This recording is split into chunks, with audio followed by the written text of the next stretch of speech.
Hey, everybody. My name is Ian. I'm one of the sponsors here for the Front Office Fantasy Basketball League. And today we're going to be doing a bit of a training camp. It's a maybe for folks that are new, it's going to be your first exposure to our league and the way that we play fantasy. For those of you who have played before, this will probably be mostly just a refresher to get your mind back into the mode of being competitive in the fantasy format. That being said, I'm joined today by another veteran fantasy owner who's been playing fantasy with us for, gosh, close to a decade now. But yeah, I'm excited to welcome him to the group. So this is Chris. Chris, why don't you introduce yourself to the group? Hello, everybody. My name is Chris. I've been playing fantasy for about 6, 7 years now. Started off with with Ian and playing with him, and he kind of introduced me to it, and I kind of just fell in love with it ever since. And I've been painfully average at it for as long as I can remember. So yeah. Yeah, so it's the painfully average humility that brings that brings you in. And, you've won 2 championships though, and as far as I can remember. So I think you're doing pretty well. Yeah. So okay, cool. Well, that being said, thanks for being here, Chris. We're going to jump right in to the refresher today. So we're going to start out with some pretty basic stuff. We're going to walk through the format, specifically kind of what we do in our league, and then I'll give you a little demo of the kind of a walkthrough of ESPN. So with that, I'm going to jump in and talk through some of the things you need to know, starting with the basics. So really, it all starts with kind of how you're going to set your lineup, how you're going to play fantasy. Most of us are on the go pretty often. We're not in front of a computer all the time and wanting to do fantasy things. So your best friend in terms of managing your new franchise is going to be to download the app. So many of you probably already have the app. If you don't, it's in the Android or the iPhone store. This is what it looks like. You'll download that, log in using an ESPN account, and should be able to do all of your managing from there. So that's step number one. As you think about the sort of what does the league look like over the season? What does a season look like? Well, we have roughly 16 weeks of the regular season, which pretty much equates to everybody playing everyone at least twice. So I'll get a chance to play Chris twice in the season. Hopefully I win most of those games. If not, that at least I'll have 2 shots at it. Once the regular season is done, it will go into a playoff series with the top 4 teams moving on. In those series, instead of them being weekly matchups, those will be 2 weeks each, giving you more of an opportunity to accumulate a bigger score so that you don't get lucky one week if somebody has more people playing than the other. That being said, each roster that is drafted on draft night and is maintained throughout the season consists of 15 players, 10 of which are active on any given night, which means every night that you have games, you're able to play up to 10 players in a startable roster that will accumulate points for you that night. 5 players will then sit on your bench. Those players will not count toward your score. So let's say you have 13 players with games that night. You can only play 10. The 3 that sit on the bench will not count in terms of your score. Pretty straightforward stuff, but wanted to call that out. In addition to the starting of the active roster spots, we also have 3 injured reserve spots, or IR spots. The IR spots are really for any player that is out longer than 2 days. They will automatically go to an out designation, or players that are sort of out indefinitely will go to out designation. And in certain cases, ESPN does use sort of like COVID protocol that the NBA has integrated, as well as leaves of absences, things of this nature, will go under out designation. The only thing that does not count under the out designation where players can be put onto the IR is going to be for suspended players. And you'll see that designation next to their names with the little SSPN or something like that, like suspended. Those players, unfortunately, are not able to be put on the IR, but everyone else will be. Moving on to setting your lineup.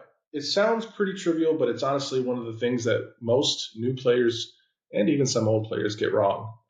In our format, we play a weekly matchup against the same owner. So we're playing against someone else. We're trying to win that week. Whoever has the most points at the end wins that game. The only way to get those points is by setting your lineup here. So a big part of course, doing that is making sure you have people on your starting 10. So you'll be able to go into ESPN on a nightly basis. You'll want to make sure they're in your starting position so that you get those points. And also, if you have more players playing than you have starting positions, you'll want to be strategic in who you play versus who you sit. Right. So start versus sit. Pretty straightforward as well.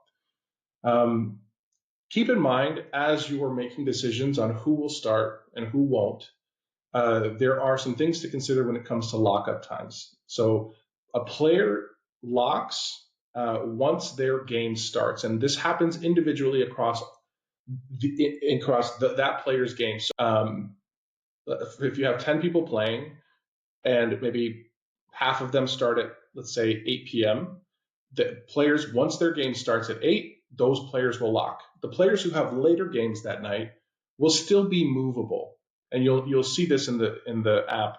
By obviously you'll still be able to move those players, but once their game starts, unfortunately, those players will be locked in. So do your best to get everybody in there before those games start, so that you don't miss out on points. So before I move on to waivers, Chris, anything else to mention here? Anything that I might have missed in terms of schedule, setting your lineup, some of the basic things? Yeah, I think the biggest thing is to you kind of do have to pay attention to like what players are playing that day and what players are injured. So part of setting your lineup is to just double check maybe before you know that a game is supposed to start or the first game of the day is supposed to start. Just make sure that that player that you have in your lineup is actually not injured, so that you can swap him out with another player if need be. That's something that I had to learn the hard way many times when I first started, and it's something that you kind of just have to get into like a cadence of and a routine. It doesn't have to feel like work, but you can also set notifications on the ESPN app for that specific thing. If a player's injured, it'll notify you. But that's something that I think is really important for a successful season. Yeah, you're completely right. And a lot of times, like if you're just a casual NBA fan, you're not really paying attention to like when teams have to report injuries to media, right? But that's something that as you play fantasy, you'll get very very well acquainted with. There are some teams in the NBA that are very proactive, very quick to announce when people are going to be sitting. There are other teams that kind of wait until like literally tip off. So we didn't go over the injury designations, but generally, if someone says day to day next to their name, little red indicator, it means that they might play. And in those cases, whenever you see day to day, you're going to want to make sure to look at the news that is associated to that player, usually on their player profile. The notification that Chris said is a great way to connect with that. And usually they'll tell you, what the likelihood is of that player playing. It's not a guarantee, but you'll see things like probable. Probable is probably your best, most like positive outcome, which means like they're gonna play pretty much. Like there's a very small chance they don't play, but most likely they're trending toward playing. Then you have doubtful is one of them. So doubtful is like almost the complete opposite of probable. Like they're probably not going to play. A small chance they could surprise us, but more often than not, there's going to be they're not going to they're going to sit out. So in those cases, you kind of have to like gamble a little bit, but usually they try to give you an indication. Sometimes they don't know, and they'll say it's a game time decision. In which case they're going to go through layup line, and they're going to go and see how they feel. Yeah. And in which case you have to kind of like be near your phone, and as soon as game time tips off, usually they'll say something like, player tried to give it, what they had and layups, and they decided to not play, and then they'll be out. Cool. So now thinking about waivers, right? We've already talked about the players on your team. Let's talk about the players maybe that aren't on your team, but you can look at throughout the season to build the right composition of teams and keep your team afloat throughout the week. So we have basically 7 acquisitions or 7 roster moves you can make every week. that is going to scale based on the amount of weeks you play. So if it's All-Star game where we have like 2 weeks instead of 1 week, you're going to get more than seven. If it's a playoff series where you have 2 weeks, you're going to get more than seven. You're going to get double that. So just keep in mind that like basically it's seven per week. And roster moves include adding, trading. So if I trade for a player, that counts as an acquisition. If I bring a player to my team, so anytime you're adding to your team, that counts as an acquisition. Dropping a player does not count as a move. So I can drop 4 players and I'll still have seven, but I'll have 7 empty spots on my roster. If I add those 4 players, add 4 new players, that counts for 4 acquisitions. So be very judicious when it comes to like who you're adding to your team, particularly early on in the season. And we'll get to some, this, which is the pro tip here, is when the season starts, you've drafted your new team, you're excited, you want the games to start, and you don't really know how your guys are going to play yet. One thing to keep in mind here is like, don't be so quick to drop players from your roster. Like if you drafted them, that means they were draftable to someone, and that means they're valuable. And so oftentimes we make mistakes in terms of drafting the wrong people, and then the waiver is a good way to sort of make up for that. However, you don't want to drop somebody prematurely and then they end up being really good, and then you've already dropped them and someone else picked them up, right? There's something that happens when a player that is acquired by one owner gets dropped. Every other owner is like, ooh, they took them for a reason. Maybe I'm interested in them now. So keep that in mind as you're making your drops and your ads. But for the most part, this is what we have to expect in terms of the number of people you can pick up and drop per week. That being said, there is a difference between a player that is on waivers and a player that is a free agent. So free agent players are players that don't have any locks on them. You can just add them directly to your team without any processing period. They're free to add. The waiver, however, is a system that is put in place for players who are dropped from a team that were on a roster for like 2 days or more. So in these cases, if you drafted a player and you had him on your team for at least 48 hours, and then you're like, you know what, not for me, I dropped him. Instead of becoming a free agent immediately, they will go to a waiver system. And the waiver system is put in place to help owners who will want a good player, obviously a player who's been on a team for 2 days. ESPN and the format looks at that as a valuable player, a player that is worth giving everyone a chance to acquire. In which case, they will then go to a waiver. So in this case, this is what a free agent looks like. It's used that green ad. A waiver, however, we'll say waiver, and it'll be kind of a yellow button.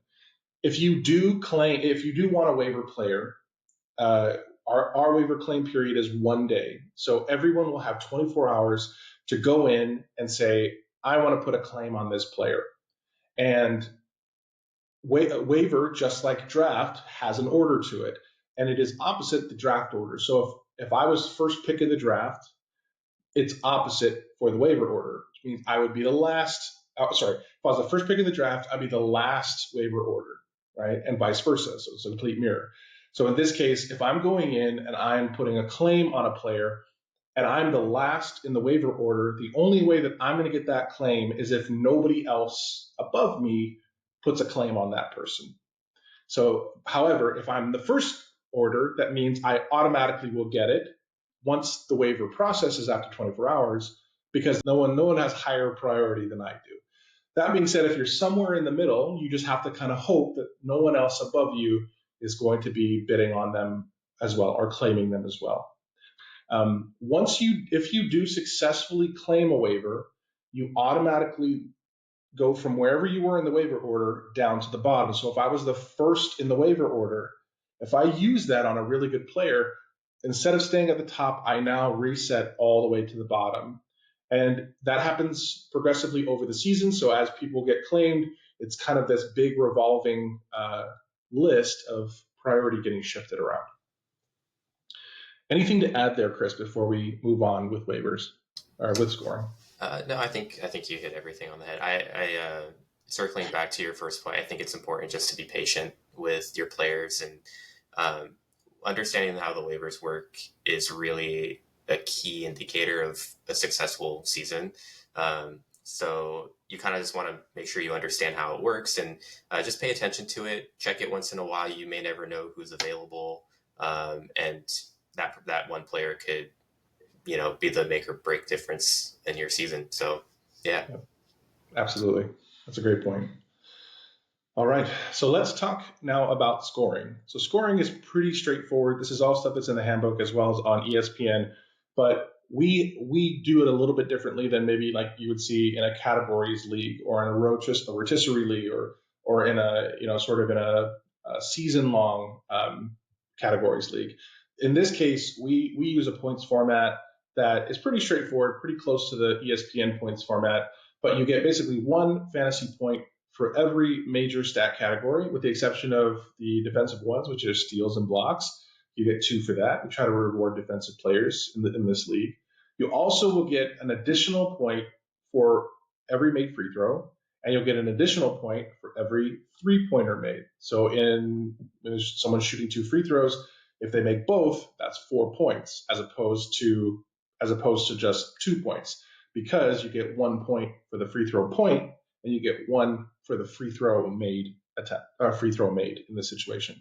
So you want to typically gravitate in your draft and in picking people up toward people who shoot a high volume of free throws and make a high volume of free throws. 3-pointers are similar.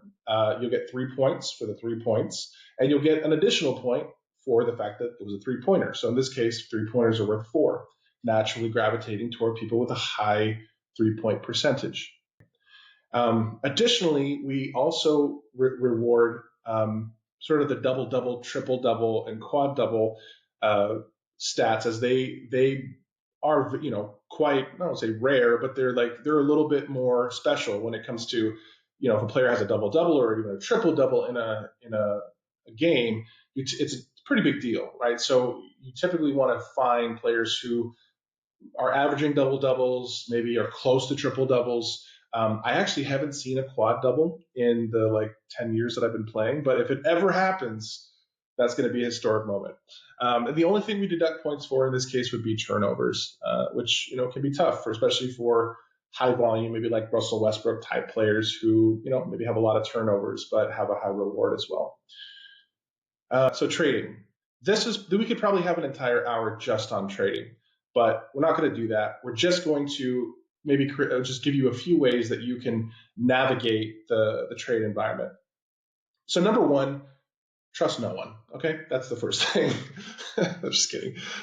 We're all here to have fun, but oftentimes when you negotiate, and oftentimes when you're moving, trying to get a deal for your team, it can get a little bit confrontational. But if you want to look at it from the perspective of you have something that they want, they have something that you want. And if there isn't a shared need, then maybe a trade doesn't make sense. It's nothing personal. It's just the way it goes. So one of the big things, though, to wonder about as you're looking at trades is is there anybody? I have people I'm interested in. Is there anyone interested in my players? Right. Also, there are players on other teams that I'm interested in. How do I convey that I'm interested in those players without just texting them or being like, hey, I'm really interested in this person. How do I if you don't want to do that, ESPN does have this thing called the trade block where you can go into another team's player, look at their profile, and in the corner it'll say, I'm interested. Just say you're interested. Once you hit I'm interested, it will obviously indicate that to the owner. The owner can say, oh, there's 1 or 2 or however many owners interested in this player. And that gives the owner the opportunity to say, okay, at least I know if I wanted to do a deal, let's say with Chris, if Chris said he was interested in something, one of my players, at least I know, okay, here's a good starting point for the conversation. Also, if there are players on my team that I'm maybe not interested in trading, right? LeBron this year is going to get to play with his son. Maybe I'm really excited about that. And I kind of want to have LeBron on my team to enjoy the Bronny Braun show. If that's the case, then I can go into his profile on my team and say whether or not I'd be willing to trade him. So in this example, you see there's a maybe, which it starts off by default, maybe I will. I don't know. Talk to me about it. 2, definitely, this person is on the trade block, will trade him if people are interested. And then not likely, right? Maybe not never, like untouchable, but like not likely that this player is going to move. Like I really like having this player on my team.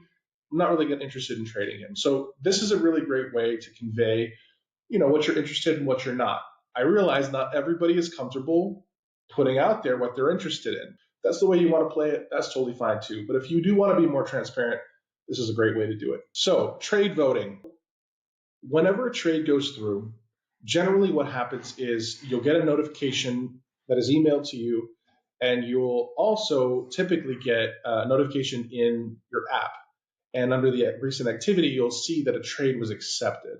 Once a trade is accepted, which means like if Chris and I have a trade, I send it to him or he sends it to me, and somebody hits accept on the trade, it then goes into an accepted state. And owners will have 48 hours to review that accepted trade to evaluate whether or not it's fair. And if we deem it's fair, then you can either vote to uphold it, which means like you're kind of giving an emphatic yes, or you can just do nothing, which more often than not is what people do. However, if you do feel like it is a bad trade for whatever reason, unfortunately, we don't have sort of AI evaluations of trades yet that can auto make decisions for us. So we have to lean on human decision making, which is, admittedly flawed. But that's a system that we have to vote for what is fair, what is not fair. That being said, because of the potential like controversial nature of people being rejected or vetoed or whatever, we don't encourage adding commentary to our group chat when it comes to trades. What this means is if you really don't like the trade, vote with the veto. You don't need to go into the text and be like, this is the worst trade ever, like why are we doing this, and like complain about it. Even if that's the way you feel, it's not helpful to the voting of other people. Your job in this case is to vote, not to influence the entire league of what's fair and what's not fair. Now, there may be situations where a player, or like Chris and I put a deal out there, it gets vetoed. We don't understand why. In this case, all we know is that it wasn't balanced enough for the league, so that we have to go back and rework the deal in some way. So that will be on us if we want to rework the deal, so that maybe we can mix it up, give a little bit more, a little bit less, make the stats a little bit more close. We can do that, or we can just say, okay, that wasn't a good one, and then we move forward.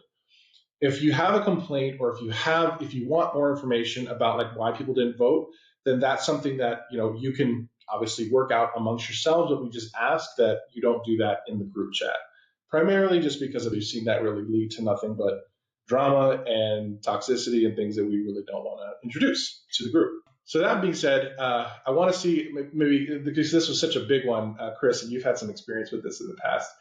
Anything to add on this one? Anything you would recommend or suggest? Yeah, I mean, it really just comes down to if you don't agree with something, we're all humans. If I had Giannis and or if Ian had Giannis and I had Russell Westbrook and I did a 1-for-1 trade with him, obviously that's not balanced, and obviously there's some shenanigans going on there. So we just want to make sure that we're respectful of the commentary behind that. And like Ian mentioned, we've had some issues in the past, so we just want to make sure that you're bringing it up or bringing it up in a respectful manner. I just a disclaimer for a future reference. Yeah, absolutely. Great. So let's talk now a little bit about drafting, which is the thing that we're heading toward now. Literally less than 2 weeks, we will be jumping into our very first draft stream together and basically build our teams. A few things to keep in mind as you get ready for the draft. Number one is something we recently had the Red Rocket, the Red Mamba, Sandwich Hunter, whatever you want to call him, set for us, which is our draft order. Draft order is really important because as you're going into mock drafts, if you're doing any sort of preparation, it's really good to know sort of what players are usually available in those areas. Additionally, you want to strategize, and you want to typically, if you want to prepare ahead of the draft, ESPN has basically a function that will allow you to do just that. So actually, instead of just talking through it, why don't I show you basically what I'm talking about? So if I jump in here, you can see here that I'm on the desktop version. Obviously, the same functionality exists on the app version, but here you have this blue button that says Edit Draft Strategy. You're like, well, what does that mean? If I click on that, that will then show me all the players here that that are currently projected. So right here you see 2025 projected stats and the rank that you have. So those players will have a specific rank here, and you can do all your sorting, and you can actually like move people around, and that's a really great way to get prepared for the draft in a way that allows you to sort of like know like where would I like which guys do I think are higher. Also, when you're in the draft itself, you can choose whether to use your ranking. It'll say, you show me my rankings, or it'll say default rankings. So default rankings will be whatever ESPN has projected. So if you don't really have an opinion, you're just like, I'm just going to rely on ESPN, then that's fine. Do that. Go by the default rankings. If you do have an opinion, if you see maybe like there's some players that feel like they're ranked pretty low, you can move them up in your draft strategy and use your rankings as a way to get ahead of that. One thing that we started to touch on here was rankings in ADP. So ADP means average draft position. Most of the time, the draft can be organized, like the players in the draft can be organized by ESPN's default ranking, or you can organize them by ADP. And so the benefit of ADP, I suppose, is that you can see what most players across all fantasy leagues are drafting in terms of like so if let's say Giannis's rank is like 5 on ESPN's rank. ADP might have him at 3. So what that tells you is even though ESPN ranks him at 5, most players are drafting him at 3. So you can kind of get a sense for that. The one thing to keep in mind there, the caveat would be all the leagues represent all leagues that even don't include formats like ours, 9-cat leagues, other leagues that don't necessarily value players the same way. So be very careful with ADP. It doesn't always feel like a one-to-one benefit or matchup to your rankings or what the rankings would be for our league. Cool. In terms of where to draft, obviously, like going at ESPN is going to be your best bet, whether it's on the app or the desktop. Just depends on whatever you're most comfortable with. I would say if you were on your phone, it's going to be a little bit more difficult, mainly because smaller viewport. I would recommend either a laptop, a tablet, or if you have a big monitor, that is always the best too, because you can, especially we're going to be on a stream, you can have your stream up, your camera, and your draft next to it, so you can kind of have everything in one place. If you have any questions or anything like that, please feel free to let us know. We're happy to help and get you started there. Cool. So we already kind of started in the demos, but I will I'll jump back here just to kind of walk you through the UI. I guess before we do any other tips for drafting that you might want to share, Chris? Yeah, so there will be times where you have a specific player in mind, and your turn is coming up in the draft, and you're locked in on that player, and then that person right before you is going to swoop up your player, and you're going to just be lost and not know what to do. It's happened to me several times. So I think utilizing these tools on ESPN, just kind of being prepared before your draft, having a plan A, B, and C, or a player A, B, and C who I'm taking in this position, that's going to be probably the best way forward, just to avoid you scrambling in the final seconds as that draft clock timer winds down. So, right. Yeah. Exactly. Because we do have 60 seconds per pick, but it goes fast before you know it, especially if you're not ready, especially if like you've just picked and then you kind of let your guard down. Maybe it's a back-to-back, or maybe you're the hardest ones are the ones where it's like right after the back-to-back. So if you're like the 6th or 7th pick, and you're like, oh, it's back to me already, especially in the later rounds. If you got to kind of know what you're going to do. And having the draft strategy rankings in place will make it easier to be like, okay, like I've already prepared for who I want, and I'll just pick them. So That's absolutely right. So let me walk you through just a little bit of kind of what you can expect from navigating all the information that's on ESPN. If you do want to see like what picks do I have, you can basically look at this little thing called draft picks, and then you'll go through and you'll see like at round one, what pick do I have overall? This is the pick that it is. So if you do want to see, this is primarily important when you're thinking about draft pick trading. So we do allow draft pick trading in the off season. So if you want to trade with another owner to get a draft pick, switch or swap or whatever that may be, you can submit those trades in the off season. Once the season starts, though, draft pick trading is not permitted. Cool. So once you get into the season, there are quite a few things that you can do.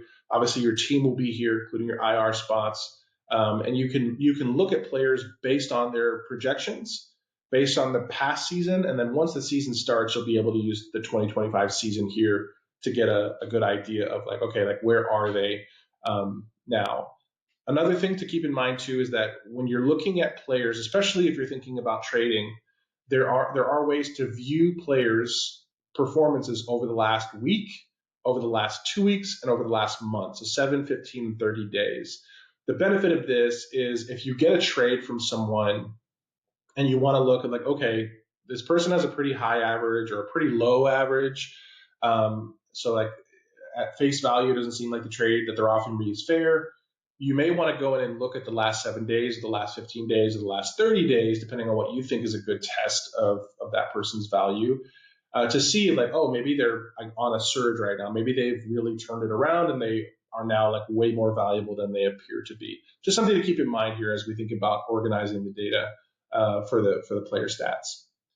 You can look ahead and you can set your lineup as far in advance as you want. You literally from draft day, you can go all the way to the end of the season and you can set your lineup based on your current roster all the way to the end. So you never have to even do anything ever again for the rest of the season. However, as you add players, as you trade players, as your roster changes and as players get injured, this will need to change. So from night to night, you may need to go in and make adjustments, and that's just something that kind of comes with the territory. So under the league tab, there are quite a few things. I think recent history is probably the most important thing that you need to know. This is going to be like if league managers change some settings, if trades happen, if like waiver things get processed. This is where you're going to find all of that information. You can also look at schedule. Schedule is a great way to just sort of see like who you're playing, who everyone else is playing. And under the players section, there's a add players, which we'll go through now. You can kind of see like who's available. You can filter by all if you want to see everybody, including people who are on rosters. And if you're trying to pick up a waiver for a future game in the week, so if you like, let's say you want to drop somebody today, which is a Sunday, and you want to pick up someone who's playing on Tuesday, then you could go in and you could say, oh, I want someone who is playing either today's games for today pickup, or you can hit the calendar and then say, oh, I want someone actually that's going to be playing on Monday or Tuesday, whatever it may be. And then they will only show you players within that realm. And so you can pick there and you don't have to like do any guesswork. You can also look at schedule this way if you want to see those players and it'll show you, when they're playing. Outside of that, it's, all these things are just sort of nice to have. Waiver order is one area where, you can kind of see, like, if you ever wonder, like, where am I in the waiver order? You can always check here. Also with undroppables, ESPN basically establishes a set of players who they deem undroppable. So these players like physically cannot be dropped to the waiver because they represent enough value that it would make the league very imbalanced if a player like this were to just find themselves on the waiver and just get organically added to a team that way. So typically you don't want to drop any player that you drafted in like the first 13 or 14 rounds. Maybe your last pick you can drop or whatever, or as you get better acquainted to the players and their role, you can drop them. But typically these are players that represent like really, really high value, like best in the league. So just keep that in mind if you ever want to see that. And that does change based on injuries and based on performance. Most of the time people don't get removed from here. Most of the time it's just people who are like maybe not expected to be really good. will get added here because they then represent the value that would merit undroppable. And then outside of that, it's basically your fantasy cast is going to be your like real time fantasy scoring. So scoring will update in real time. That's good to know. If you ever want to look at the standings, you can go here. If you want to look at an individual team, you can go to opposing teams and go to look directly at their team and go from here. If this is the place also if you want to propose a trade from that owner, there's a button here called Propose Trade. You can go there and do that.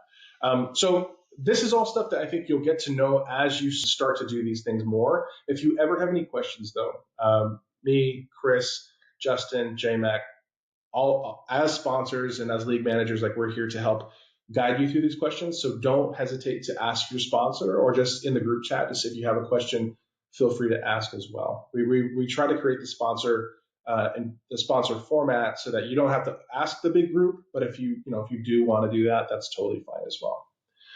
So that's a basic walkthrough of the UI here on ESPN. Obviously, it'd be a little bit different in the app, but pretty much all the functionality is consistent between both clients. So let's go ahead and stop sharing, and we'll go back here. So thanks for being with us today. Chris, really do appreciate you taking time to just kind of share your words of wisdom with the group. I guess anything to share before we close out today? Yeah, I mean, let's just have fun. This is all for fun. This is all meant to, it's a hobby for all of us, and I think we're all just really excited. We all love basketball. For those that are newer to fantasy, this is going to enrich your NBA viewing experience. You'll be rooting for teams that you never thought you would. That's certainly the case for me. I know it is for Ian. But it's just fun to watch your players rack up the points and watch that scoreboard go up. So it'll be a good time. I think you'll thoroughly enjoy it. So yeah, I'm looking forward to it.